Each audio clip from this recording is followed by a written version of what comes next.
What's going on, guys? Welcome back to Training Thoughts. This is episode 4, okay, inside the mind of the strangling wrangler.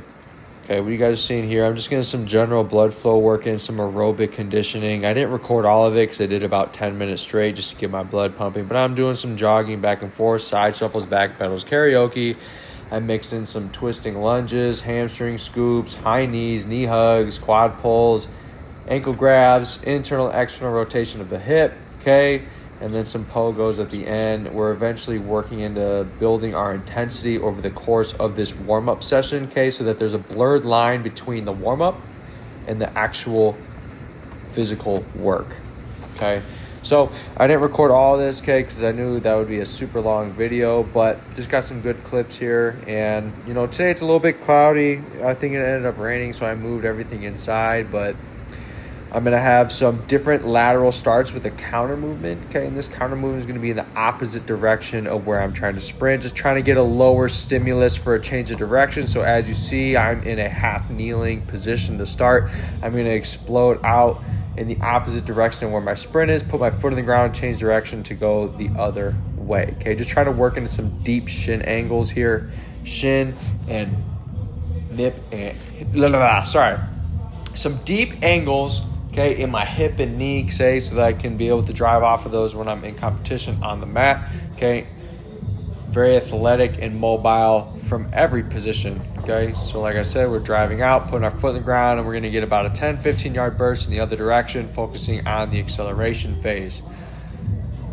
Give myself plenty of time to walk back, okay, and recover, okay? Because if I'm tired, okay, I'm not going to be sprinting as fast as I possibly can. I might be sprinting as hard as I can, okay, but if there's a stopwatch or a GPS system attached to me, we would see that my performance over the course of these reps would drastically decrease if I didn't have adequate rest.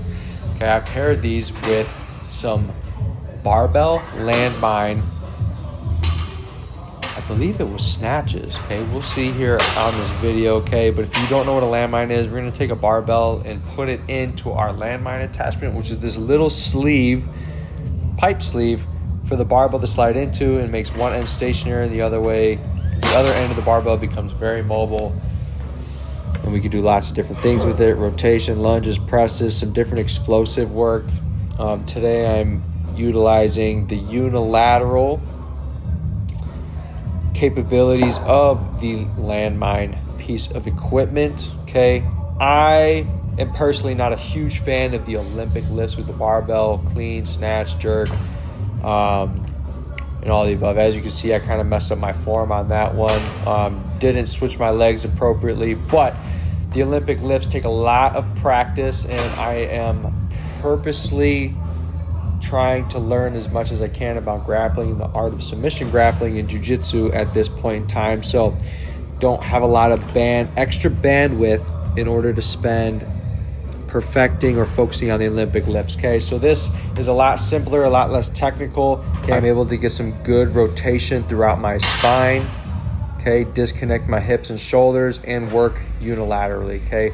I did a couple sets of that, and here I'm moving into some of my priming work. I'm doing overcoming isometrics, so I'm taking an unstoppable force, okay, which is me in this scenario, hypothetically, and then trying to move an immovable object, which, as you can see, I'm pulling up as hard as I can on the safety bar of the power rack, and that is pretty immovable, and putting everything I can into it and holding it for about 10 seconds, and then taking a 10-second break-ish in between each rep. I'm gonna hit 3 of these to really ramp up my central nervous system without putting a lot of extra load on top of my back before I get into my work here, okay? So this, I'm so excited about this.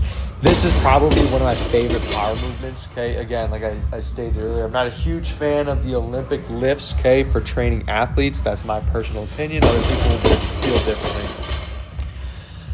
So using our zercher grip, okay, I'm not sure if I've seen a bunch of people do these before, but I thought of these back when I was working at TNT in McHenry, which is a private training facility in the northwest-ish suburbs of Chicago. So I'm just essentially going to be a straight deadlift off the floor, and I'm going to rest this bar on top of my knees towards the ends of my femurs to allow me to dig underneath, get my zercher grip, okay, with my elbows, palms up, squeezing my pinkies together, ribs, or elbows tucked against my wrist. Okay, trying to get really compacted. And I'm just going to explode up as high as I can. Okay, I think I did about 4 reps here. I wasn't really keeping track while I was talking. And it's been a few days since I actually completed this session. So I'm working with about 90% of what I consider to be my zercher deadlift, which is a deadlift with your elbows tucked underneath the bar straight from the floor. So that's a very drastic range of motion. Okay, so that's the number that I use to test, but you can use different numbers and percentages based on what you want to use for your testing metrics. This one I'm really focusing on the deadlift portion. Really trying to test my improvements in strength and mobility from those quote unquote compromised positions, because I'll get into those positions quite often during training or competition for grappling or jiu-jitsu. So I pair these with a explosive triple flexion, okay, with a medicine ball slam. And that would be the ankles, knees, and hips flexing at a rapid rate, okay, to contrast with the triple extension of the zercher barbell toss. Like I said, it's one of my favorite things right now. Sorry, I just tapped on the table because I was so hyped about it, okay? If you've seen one of the previous episodes of Training Thoughts, you will know that I'm in this current training phase. You're going to have already seen these accessories, so feel free to keep watching because I'm going to talk about some different things here today. So I'm trying to work 5-ish pounds heavier on these accessories than I did in the past, or really force myself to slow down and control the movement, try my best not to swing so that I can progressively increase the load, intensity, frequency, time, okay, that FIT principle, F-I-T-T, frequency, intensity, time, and tension on the muscles that I'm trying to work. Okay, I have a drop set, and I believe this was probably like 15 to 20 reps. You guys count for me. But I did 15 to 20 reps with the heavier dumbbell, okay? And then I dropped immediately down to a lighter dumbbell for my seated lateral raises, okay? Really trying to pump up those shoulders, build that body armor, okay? Keep my joints nice and healthy, okay? And then immediately move into my candlestick progression, okay? Or these supine leg raises where I'm really trying to curl each vertebrae from lumbar, sacral, lumbar, thoracic, and cervical. Okay, try to curve them all over, and this is going to help us in the sport of grappling because we do a lot of inverting, okay, bringing our feet above our head in order to retain our guard, okay? If you really don't know what I'm talking about, I'm not going to take the time to explain it in this video, but, okay, get involved in combat sports and jiu-jitsu, okay? Do a little bit of studying and you'll understand why it's such a fascinating topic, okay, to handle the variables for combat sports athletes, because they're going to train year-round. Hypothetically, some people take a large amount of time off and then have a 4 to 6 week camp before they go fight. I think that's crazy.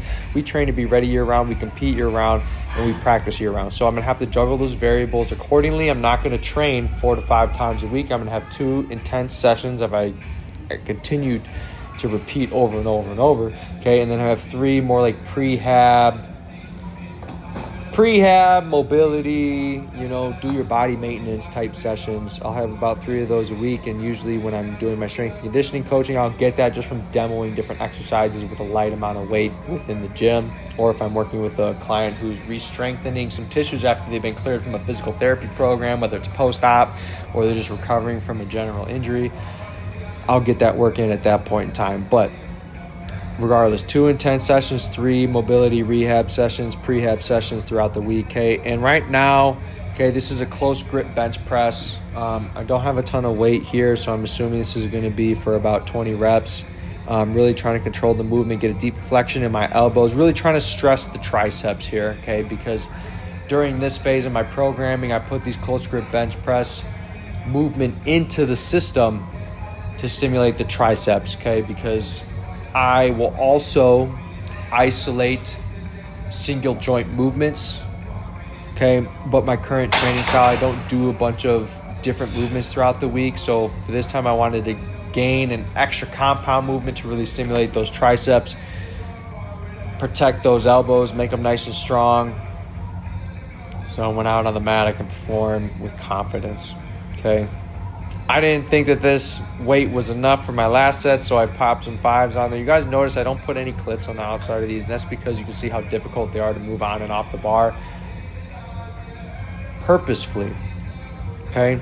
And so that's because they're made out of rubber and they have a rubber sheath on the inside of them. And so when you pull them on and off the bar, they're not going to go anywhere on accident, okay? So that's the reason why I'm not using clips. Otherwise, I would throw clips on the outside, but not necessary with these specific weight plates. Okay, and then on the theme of a compound movement, single joint, multi-joint exercises, I'm just doing some TRX inverted rows. Now, I'm not super deep into these because I'm really trying to focus on squeezing, okay, not with my lats, which most people are going to tell you that, oh, I'm doing it wrong. But the purpose of these for this point in my program and in this current phase of my cycle, I'm trying to squeeze through the flexors of the elbow, which are going to be our biceps brachii, brachioradialis, and so forth, okay? So staying on the theme of the compound movement, really trying to force these tissues to remain strong, keep my joints safe when I'm out there on the mats.